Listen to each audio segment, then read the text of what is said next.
नमस्कार किसान भाइयों, स्वागत है आपका अपने कार्यक्रम कृषि दर्शन में। किसान भाइयों, याद करो वो जा समय जब हमारे किसान भाई साल भर मेहनत करते थे और मुश्किल से 2 जून की रोटी जुटा पाते थे। अब वक्त बदल गया है। हमारे किसान भाइयों ने अपनी सूझबूझ, सरकारी योजनाओं का लाभ और कृषि विशेषज्ञों की सलाह से कृषि के क्षेत्र में अपार सफलता प्राप्त की है। किसान भाइयों, गेहूं के मामले में आज हमारा प्रदेश पूरे देश में सबसे आगे है। दलहन में भी हम सबसे आगे हैं। आज हमारे किसान भाई काफ़ी संपन्न हो गए हैं। इसी तारतम्य में आज हमारे बीच में एक वरिष्ठ कृषि विशेषज्ञ हैं, डॉक्टर राजेश जी वर्मा। डॉक्टर साहब, आपका कार्यक्रम में स्वागत है। और हमारे पास एक ऐसे प्रगतिशील किसान भी हैं, हम उनका भी स्वागत करते हैं। तूफान सिंह जी, आप ग्राम धाबोटी जिला सीहोर से हैं, आपका भी कार्यक्रम में स्वागत है। डॉक्टर साहब, सर्वप्रथम आपसे जानना चाहेंगे कि इस समय रबी फसलों का मौसम चल रहा है, तो ऐसे समय क्या सामयिक कार्य हमारे किसान भाइयों को करना चाहिए खाद्यान्न फसलों में? खाद्यान्न फसलों में जैसे कि आप सभी जानते हैं कि अपने यहाँ गेहूं और चना ये 2 प्रमुख फसलें हैं। और इस समय जो फरवरी का महीना आ गया है और यहाँ पर जो गेहूं की यदि हम बात करते हैं, क्योंकि गेहूं का क्षेत्र थोड़ा ज़्यादा है अपने यहाँ। गेहूं की अब प्रदेश में सिंचित, अर्ध सिंचित और जो है असिंचित तीनों तरह की खेत हैं हमारे यहाँ, एरिया हैं। और तीनों में फरवरी के महीने में सामयिक कार्य अलग अलग होते हैं। ख़ास तौर से बात जैसे हम करते हैं असिंचित क्षेत्रों की। असिंचित क्षेत्रों में ज़्यादातर इस समय जो भूमि के जो नमी है वो कम होने लगती है और दूसरा जो ओस गिर रही है ये भी थोड़ा कम होने लगता है। ऐसे समय में कुछ ऐसे कीट हैं जो कि अधिक सक्रिय हो जाते हैं और ये भूमिगत कीट हैं, आपको बाहर से नहीं दिखाई देते। जो बाहर से दिखता है वो सिर्फ जो गेहूं की कतार में सूखे हुए पौधे कभी दिखाई देते हैं, या कुछ पौधे ऐसे दिखते हैं कि जो कट के गिर गए हैं या पीले पड़ गए हैं। वो जो है भूमिगत कीटों की वजह से होता है। इसमें प्रमुख कीट जो है वो वायर वर्म के नाम से जाना जाता है। जहाँ पे भी गेहूं का पौधा सूखा है उस एरिया का यदि हम मिट्टी हटा के देखेंगे तो अंदर एक लंबी इल्ली होती है जो भूरे रंग की रहती है और ये पौधों के जो जड़ हैं उनको खाती है और खाते खाते जो है लाइन से कतार से चलती है, इसलिए कतार के पौधे सूखे दिखाई देते हैं। तो एक तो ये कीट होता है जो कि असिंचित एरिया है या अर्ध सिंचित एरिया है। फिर जो दूसरा होता है, इसमें दीमक भी अभी देखने को मिल जाती है, क्योंकि दीमक का भी प्रकोप अभी शुरू होने लगता है। साथ साथ जहाँ सिंचित क्षेत्र हैं, सिंचित क्षेत्रों में जो आर्मी वर्म जिसको कहते हैं अपन फौजी कीट, इसका प्रकोप देखने को मिलता है। और दूसरा जो है इसमें जो दूसरे कीट हैं जैसे चने की इल्ली है, ये यदि मान लो चने का एरिया ज़्यादा है तो वो भी बालियों पे, गेहूं की बालियों पे भी प्रकोप करती है। तो ये अलग अलग तरह के जो फरवरी के महीने में जैसे तापमान थोड़ा बढ़ता है वहाँ हमको ये सब चीज़ें देखने को मिलती है। अब यहाँ पर ये बात आती है कि इससे किसान भाइयों को उतना भयभीत होने की इतनी ज़रूरत नहीं है, क्योंकि ये हमको हर खेतों पे इसका प्रकोप का स्तर जो है अलग अलग होता है। जहाँ आर्मी वर्म की बात किया था मैंने, असिंचित और अर्ध सिंचित क्षेत्रों में यदि इसका प्रकोप है तो वो सीधा सीधा नुकसान करता है। यदि हम उसको कैसे असेस करेंगे, 1 मीटर की कतार में यदि एक भी पौधा उस तरह से प्रकोपित दिखता है तो हमें इसको उपचार करना होता है, क्योंकि ये वो स्थिति है जब किसान ने पूरा पौधे को पाल पोस के तैयार किया हुआ है और इस समय फलन की स्थिति में आ चुका है। तो इसको नियंत्रण करने के लिए यदि हम पूरे खेत में जाएं तो उसकी आवश्यकता नहीं होती है, क्योंकि ये कीड़ा जो है वो पूरे खेत में ना आके कहीं कहीं पे दिखाई देता है। जहाँ पर इसका प्रकोप होगा वहीं पे हमको उपचार करना है पूरे, क्योंकि जो भूमि का उपचार है कीटनाशक दवाओं से हम वैसे भी रिकमेंड नहीं करते हैं, क्योंकि उससे जो भूमि पे, जो पर्यावरण पे जो असर पड़ता है उसको हमारा मतलब प्रायोरिटी नहीं रहती है। तो जो एरिया जहाँ पर ये इस तरह की सूखी बाली हमको दिखाई दे रही है वहाँ पर हम कोई भी कॉन्टैक्ट इंसेक्टिसाइड जो कि जैसे कि अपन इंडॉक्सीकार्ब ले सकते हैं। इंडॉक्सीकार्ब 15.8 जो है EC आता है, इसका 2 ml 1 लीटर पानी में मिलाएं और उसको मतलब ये करीब करीब 3 लीटर पानी में हम इसको घोल तैयार करें और इससे 50 किलो छनी हुई रेत को हम उसको उपचारित करते हैं। जैसे बीज का उपचारण करते हैं वैसे इसको छनी हुई रेत को हम उसको उपचारित कर लेते हैं, और ऐसी रेत जो है उसको हम उस कतार में जहाँ पे इस तरह के प्रकोपित पौधे दिखते हैं पूरे खेत में, वहाँ पर हम डाल सकते हैं। और डालने से क्या होता है कि इसमें कम लागत का हमारा उपचार होता है और अधिक कारगर होता है। इसमें वायर वर्म तो कंट्रोल होते हैं, साथ साथ जो दूसरे अगर दीमक भी है वहाँ पे तो उसका भी उपचार यदि मिल जाता है। उनके एरिया में जहाँ पर असिंचित है, जैसे अभी इस समय दाना भरने वाली स्थिति आ जाती है, तो यहाँ पर जब हम सिंचाई करते हैं तो सिंचाई के पूर्व यदि हम इसको उपचार करें तो इसका प्रभाव और अधिक होता है। परंतु असिंचित एरिया जहाँ पर सिंचाई की सुविधा नहीं है वहाँ पर हम सीधा इसको डालते हैं तो भी इंसेक्ट का कंट्रोल होता है। जहाँ तक बात आती है सिंचित एरिया में गेहूँ है, वहाँ पे जो फौजी कीट है और चने की इल्ली है, ये यदि अगर एक बाली में एक कीट मतलब 1 मीटर लंबाई में यदि हम देखते हैं तो यदि 3 या 4 बाली प्रकोपित होती है तो ही हमको इसको उपचार की आवश्यकता है। परंतु यहाँ पर फिर बात आती है कि हम कीटनाशक दवा का उपयोग करें या ना करें, क्योंकि कीटनाशक अभी आजकल बहुत महंगे भी हैं और किसान को इससे लागत लगती है और जो कि अननेसेसरी इसमें खर्चा बढ़ता है। तो इसके लिए हम जो है दूसरे जो कीटनाशक हैं जैसे कि जैविक कीटनाशक है इसका प्रयोग कर सकते हैं। इसमें जो नीम का जो कर्नल एक्सट्रैक्ट होता है, गुठली को जो अगर किसान भाई, जैसे हमेशा कहा जाता है कि नीम की गुठली किसान भाइयों को संचित करके रखना चाहिए, जिसका कभी भी कीटनाशक बना के इसका हम उपयोग कर सकते हैं। तो ऐसे में यदि नीम नहीं है तो फिर बाज़ार में भी उपलब्ध है, नीम के जो ऑयल है वो भी उपलब्ध है। तो इसका छिड़काव 5 ml तेल को जो है 1 लीटर पानी के मिला के इसको उपचार करना है। परंतु यहाँ पर आवश्यक ये हो जाता है कि उसमें हमको डिटर्जेंट मिलाना पड़ेगा, नहीं तो तेल का यदि इमल्शन नहीं बनेगा तो फिर पानी अलग और तेल अलग जो है स्प्रे हो जाता है। तो इसलिए उसका इमल्शन बनाने के बाद स्प्रे करें और वहीं स्प्रे करें। यहाँ पर भी ये ज़रूरी है कि पूरे खेत में इसका प्रकोप नहीं है, जहाँ जहाँ ये दिखता है वहाँ वहाँ हमको इसको उपयोग करना चाहिए, जिससे कि इसको आसानी से निजात मिल जाता है।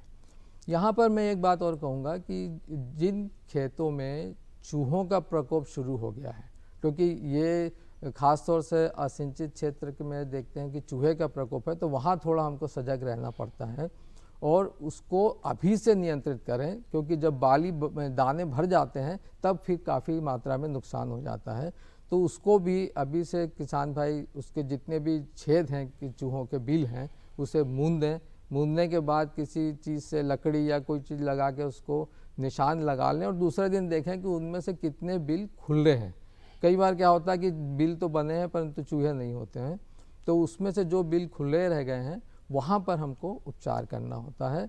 और इसके लिए आजकल जो आंत्ररोधी जो चूहा नाशक है दवा आ गई है, जिससे कि वो तुरंत नहीं मरता है, कुछ दिन बाद मरता है और उसमें बेड साइनस डेवलप नहीं हो पाती है, तो इसका हम उपयोग कर सकते हैं। तो ये चीज़ें हमको देखना है कि जो फरवरी और मार्च तब तक फसल पकती है तब तक हम इसमें इन बातों पर ज़्यादा ध्यान रखें। बिल्कुल किसान भाइयों, डॉक्टर साहब जो मुख्य बात ये बता रहे हैं कि ये जो फरवरी या इसको माह का महीना बोल सकते हैं, माघ महीना, इसमें फसल लगभग बाली अवस्था में जाती है या दाना बनने लगता है। तो इस समय एक तो कुछ रोग आते हैं, वो चूहों का आक्रमण तो होता ही है, तो इन पे आप सतत निगरानी करें, खेतों में देखें और जहाँ ज़रूरत है वहीं दवा का उपयोग करें। किसान भाइयों, बड़े खुशी की बात है कि आज हमारे बीच में एक प्रगतिशील किसान भी, हम उनसे भी मिलते हैं। तूफान सिंह जी, आप बताएं कि आप सीधे खेत से ही आ रहे हैं हमारे पास, तो क्या स्थिति है फसलों की, कौन कौन सी फसल है, कितने आपके पास ज़मीन है, क्या कोई डेयरी और पशु भी हैं, बताएं पूरा। सर फसल तो लगभग पककर तैयार हो चली है अभी, और दूसरी चीज़ ये है कि अब फसल में पानी की ज़रूरत तो बची नहीं है ना, लगभग कटने की तैयारी पे है। और मेरे पास पशु भी हैं और 12 एकड़ ज़मीन है और मैंने प्रत्येक एकड़ के लिए एक पशु रख रखा है, जिससे मुझे बहुत फ़ायदा मिलता है। कि हर प्रति एकड़ के लिए एक पशु रखा है, इसका बताएं आपके पास कितनी ज़मीन है और कितने पशु हैं, इसका मतलब क्या है।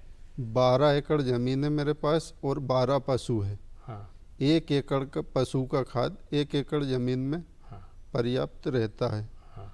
6 महीने में अलग अलग गड्ढा खोद के वो उसको सड़ाते हैं पहले। प्रत्येक एकड़ में एक पशु के लिए फिर पर्याप्त होता है। इससे क्या है, दूसरा खाद बाजार से ले जाना नहीं पड़ता है और दूध चला जाता है डेयरी पे, उससे घर का खर्चा चल जाता है। और दूसरे चीज़ गोबर गैस बना रखा है, उससे क्या पूरे कार्य होते हैं। पहले चूल्हा जलाना पड़ता था, अब चूल्हा नहीं जलाना पड़ता है।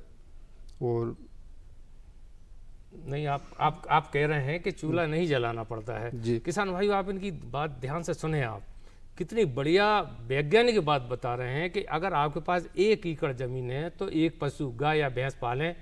गाय अगर आपने भैंस पाली तो ये दुधारू पशु है, इससे दूध मिलेगा, दूध आपको बाजार में बेचेंगे, नगद आय आएगी और उससे खाद से आपको जैविक खेती, या उसको आप ये कह सकते हैं कि स्थानीय तौर से अपन जो खेती करते हैं, परंपरागत खेती जिसको कहते हैं, वो कर सकते हैं। किसान भाइयों, कार्यक्रम जारी रहेगा। अब वक्त है छोटी सी ब्रेक का। अरे सुन तो। मुझे क्या सुनाना चाहते हो? जो सुनाओ मेरी सौतन को। किसको? अरे वही तुम्हारा मोबाइल फोन जिससे सुबह शाम दिन रात चिपके रहते थे और कहते थे किसान कॉल सेंटर से बातें हो रही हैं। अच्छा ये बात है। हाँ, क्यों? क्या हुआ? अब बात नहीं होती क्या? अब तो झट से बात हो जाती है। संबंधी समस्याओं का अपनी भाषा में तुरंत हल पाने के लिए पूरे भारत में किसी भी फोन से हेल्पलाइन नंबर पर संपर्क करें। किसानों का दोस्त किसान कॉल सेंटर।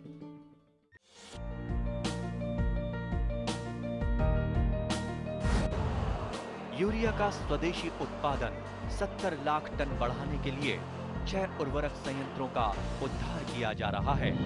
FCIL के गोरखपुर, सिंदरी, तलचर और रामागुंडम संयंत्र, HFCL की बरौनी इकाई और BVFCL की नामरू फोर्थ। सोने पर सुहागा ये है कि देश में अब बनेगा सिर्फ नीम लेपित यूरिया, क्योंकि इससे होगा किसानों का फायदा ही फायदा। अनाज का उत्पादन 10% तक बढ़ेगा। बढ़ेगी 10 से 15% नाइट्रोजन क्षमता।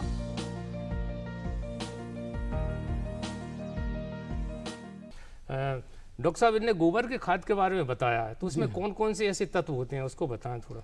गोबर की खाद में जो तत्व रहते, जैसे NPK जो किसान डालते हैं वो तो विद्यमान रहते ही हैं, परंतु गोबर की खाद जो है ज़मीन के लिए एक वरदान सिद्ध होती है।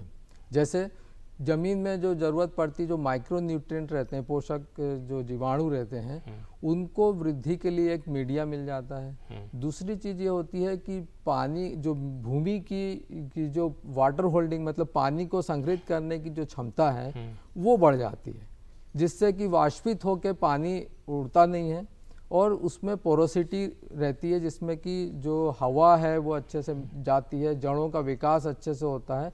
तो पोषक तत्वों के साथ साथ गोबर की खाद ये काम भी करती है, जो कि ज़मीन के स्वास्थ्य को नियंत्रित करती है।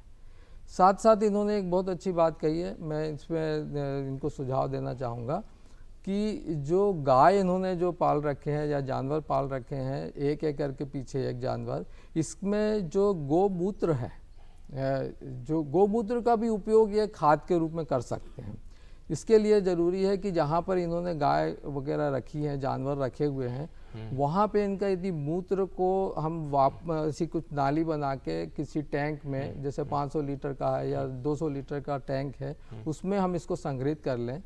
संग्रहित करने के बाद फिर उसमें जैसे गोबर, जैसे हम 500 लीटर के यदि हम टंकी की बात करते हैं, तो 500 लीटर की टंकी में ये 2 तसला, मतलब 10 किलो करीब आसपास गोबर जो है उसमें घोल दें और फिर उसमें 2 किलो बेसन जो रहता है, जिसमें कि ये पोषण, जो जीवाणु हैं उनको बढ़ने के लिए प्रोटीन की आवश्यकता होती है, तो वो उसमें मिला लें अच्छे से। साथ ही साथ ये रहता है कि जो ज़मीन है, जैसे मान लो बरगद का पेड़ है या कोई बगीचा है, जहाँ पर कि ज़मीन को ज़्यादा हम डिस्टर्ब नहीं करते हैं, पूरा जो जैविक जो कार्बन है, जैविक पोषण है, ये सब चीज़ें वहाँ रहती हैं, तो ऐसी ज़मीन के ऊपर की लेयर को निकाल के वो थोड़ी सी इसमें करीब 4 किलो 5 किलो वो मिला दें। फिर इसको करीब 1 हफ्ते तक इसको रहने दें, बीच बीच में इसको चलाते रहें प्रतिदिन। तो ये एक तरह का इनका खाद का मिक्सचर तैयार हो जाएगा और इसे फिर छान के खेतों पे ये स्प्रे कर सकते हैं अपने फसलों के ऊपर। तो इससे एक और पोषक तत्व जो है वो भी उसमें मिलेगा और ज़मीन का स्वास्थ्य, पौधों का स्वास्थ्य, ये सब बढ़ेगा। तो खाद के साथ साथ इसका प्रयोग भी न ये कर केवल सकते हैं। पौधों का, जमीन का, बल्कि मानव का स्वास्थ्य भी और ठीक रहेगा। पर्यावरण तो इसमें बिल्कुल हेल्दी बिल्कुल। रहती है। किसान भाइयों, डॉक्टर साहब ने कितनी बढ़िया बात बताई है कि आप जो आपके पास पशु हैं उस पशुशाला से उसको मूत्र को इकट्ठा करें और किसी एक बड़े टैंक में जमा करें, उसमें थोड़ा सा बेसन जाने, तो इससे क्या है कि कुछ दिनों के बाद इतना बढ़िया होगा। तो जैसे मैंने पूछा था पहले से डॉक्टर साहब से, तो उन्होंने बताया था कि गोबर के खाद से ना केवल यूरिया मिलता है, ना केवल फास्फोरस मिलता है, ना केवल पोटास मिलता है, ये 3 तत्व खास रहते हैं। इसके अलावा 16 पोषक तत्व और भी मिलते हैं। इसलिए इसको वैज्ञानिक लोग बताते हैं कि जैविक खेती क्यों करना चाहिए। पशुओं से जो लाभ मिलता है, जी हाँ। इसके लिए किसान भाइयों को और बेहतर ढंग से करने के लिए क्या प्रयास करना चाहिए? जैसे कि अभी शासन का भी ये वो था कि हर किसान जो है पशु पाले, क्योंकि पशु से क्या होता है कि जो खेती का एक तरह से ये दोनों साथ साथ हैं, क्योंकि जो कहते हैं कि खेत का कचरा खेत में रहना चाहिए। तो जितना भी आपका खरपतवार है उसको हम खाद के लिए इसको हम उपयोग कर सकते हैं, पर उसमें जो ज़रूरत तत्व होती है कि जो गोबर की आवश्यकता पड़ती है, गौमूत्र की आवश्यकता पड़ती है, तो ये सारी चीज़ें उनको मिलती रहे, इसके लिए ये दुधारू पशु का बाकी जो फ़ायदा है तो आपने ये किसान भाई ने अच्छे से बताया है। बाकी जो खेती से संबंधित फ़ायदा ये इसको समावेश करके कर सकते हैं और इसे हर किसी को प्रयास करना चाहिए ताकि उसमें स्वावलंबी, क्योंकि बाहर से हमको जितना भी फर्टिलाइज़र है ये महंगा मिलता है, परंतु जो जैविकता की जो हम बात करते हैं कि जैविक फर्टिलाइज़र की मतलब हमको मात्रा ज़्यादा चाहिए होती है और जितना कि हमको केमिकल फर्टिलाइज़र, तो धीरे धीरे हमको शिफ्ट होना पड़ेगा, क्योंकि जो रासायनिक फर्टिलाइज़र हैं वो यदि हम खेत में डालते जाते हैं तो धीरे धीरे खेत का स्वास्थ्य जो है ख़त्म होता जाता है, कम होता जाता है और उसको सप्लीमेंट करने के लिए हमको ये जैविकता की ओर जाना है। तो रसायन और जैविक दोनों का समावेश करके हमको एक तरह से आगे बढ़ना है, क्योंकि हम प्रोडक्शन को भी कम नहीं कर सकते।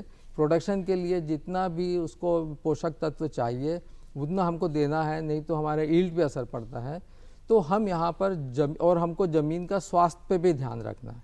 तो यहाँ पर हम दोनों का समावेश करके जितनी हमारे पास उपलब्धता है उससे हम इसको मिला के अच्छे से फसल ले सकते हैं। तो यहाँ पर हमको जो फर्टिलाइज़र, केमिकल फर्टिलाइज़र लेने में जो कॉस्ट आ रही है उसको भी हम कम कर सकेंगे। जो जानवर हमने पाल रखे हैं इनका जो जैविक फर्टिलाइज़र ये सब बन रहा है, इससे हम जो है इसमें चूँकि लागत नहीं है इसका भी हम उपयोग कर सकते हैं। जी, तो ये समावेश करके हमको आगे बढ़ना डॉक्टर साहब बहुत बढ़िया बात आप बता रहे हैं। मेरा मन हो रहा है डॉक्टर साहब अपनी तरफ से दोहरा दूं। किसान भाइयों, डॉक्टर साहब ये बता रहे हैं कि अगर आपके पास 5 एकड़ ज़मीन है तो आप अभी तक रासायनिक खेती कर रहे थे। अगर आप एकदम जैविक खेती आप नहीं कर सकते क्योंकि पूरे पोषक तत्व उनको वो नहीं मिल पाएंगे, तो पहले आप 2.5 एकड़ में रासायनिक खेती करें, 2.5 एकड़ में आप जैविक खेती करें। जैविक खेती अर्थात गोबर की खाद, गोमूत्र और जो स्थानीय नीम की जो कीटनाशक वो डालें और पूरा धीरे धीरे करके आप 5 एकड़ तक ले आएँ। तूफान सिंह जी, खास बात तो हमने आपसे पूछे नहीं पाई कि जो आप जो लागत कम करते हैं, कम लागत होना चाहिए, कैसे किस तरह से कम होना चाहिए लागत और पैदावार तो बढ़ना ही चाहिए, वो बता दें। और आप ये भी बताएं खेतीबाड़ी में क्या आप अकेले काम करते हैं कि भाभी जी भी काम करती हैं? देखिए लागत का क्या है, लागत कम होगी तब जाके आय बढ़ेगी उसकी अपनी जमीन के अंदर। अब कुछ कार्य अपने को भी करना पड़ता है, कुछ जुगाड़े भी रखना पड़ती हैं। ट्रैक्टर हो गए, इसके बाद भी अलग से जुगाड़ जैसे निंदाई खुदाई हो गई। अब एक आदमी नींद तो नहीं सकता है, अब उसको कुछ जुगाड़ तो बनाना पड़ती है।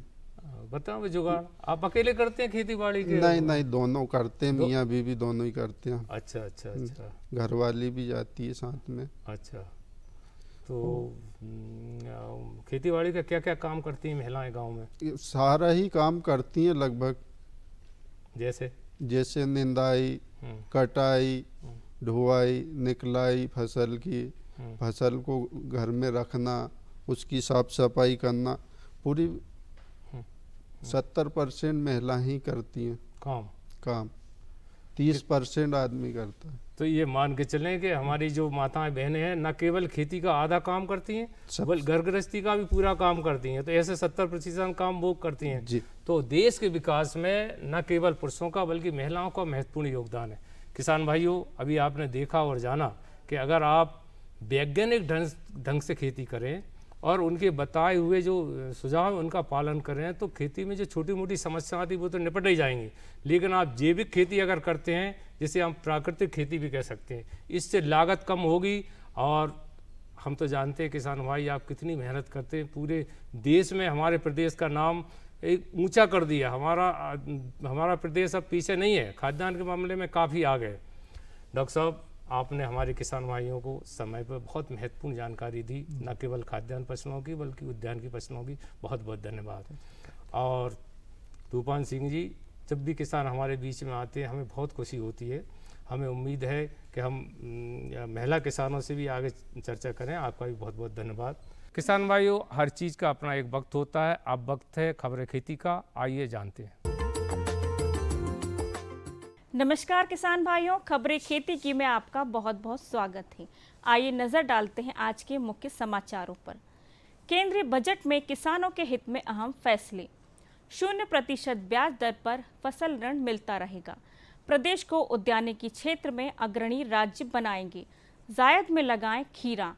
मूंगफली की किस्मों का चयन। और अब खबरें विस्तार से। केंद्रीय बजट में किसानों के हित में अहम फैसले। केंद्रीय वित्त मंत्री श्रीमती निर्मला सीतारमण ने वर्ष 2024-25 का अंतरिम बजट पेश किया है। इस बजट के केंद्र में महिला, गरीब, युवा तथा अन्नदाता किसान रहे। अन्य क्षेत्रों की तरह कृषि के लिए भी इस बजट में कई महत्वपूर्ण घोषणाएं की गई हैं। बजट में कृषि मंत्रालय के लिए 1.27 लाख करोड़ का आवंटन किया गया है। बजट में श्रीमती निर्मला सीतारमण ने किसानों को अन्नदाता बताते हुए कहा कि किसानों के लिए सरकार ने न्यूनतम समर्थन मूल्य में उचित रूप से समय समय पर वृद्धि की है, ग्रामीण अर्थव्यवस्था पर जोर दिया है। वित्त मंत्री ने कहा कि पीएम किसान सम्मान योजना के अंतर्गत हर वर्ष सीमांत और छोटे किसानों सहित 11.8 करोड़ किसानों को प्रत्यक्ष वित्तीय सहायता प्रदान की जाती है। पीएम फसल बीमा योजना के अंतर्गत 4 करोड़ किसानों को फसल बीमा का लाभ मिला है। 0% ब्याज दर पर फसल ऋण मिलता रहेगा। मध्य प्रदेश के मुख्यमंत्री डॉक्टर मोहन यादव की अध्यक्षता में मंत्रिपरिषद की बैठक मंत्रालय में हुई। मंत्रिपरिषद द्वारा कृषि उत्पादकता को बढ़ावा देने के लिए वर्ष 2023-24 में 0% ब्याज दर पर कृषक को अल्पावधि फसल ऋण दिए जाने की योजना को निरंतर रखने की स्वीकृति दी गई है। सहकारी बैंकों के माध्यम से कृषकों को फसल ऋण प्रदान किया जाएगा। प्रदेश को उद्यानिकी के क्षेत्र में अग्रणी राज्य बनाएंगे।